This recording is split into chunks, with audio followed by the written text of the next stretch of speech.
Welcome to the Rim Break Rodeo. We hope this video helps. You start by verifying model and gathering tools, screwdriver, fresh batteries, and a multimeter. Remove weight and place the scale on a flat, stable surface. This prevents false readings.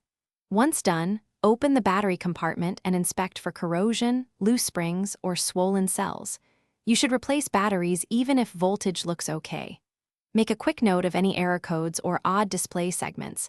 These are diagnostic clues. Now power the scale briefly to observe startup behavior before deeper work.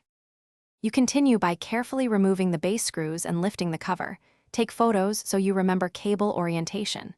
Next, inspect the 4 load cells or sensor corners and the PCB for cracked solder, loose connectors, or visible damage. Use the multimeter to measure battery voltage and check continuity from battery terminal to PCB. Then measure each load cell resistance. Values should be similar across corners. If one deviates significantly, that sensor may be faulty. Make repairs.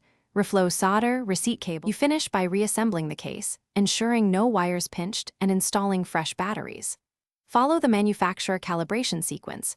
Power on, 0, then apply a known weight and confirm the display reads correctly.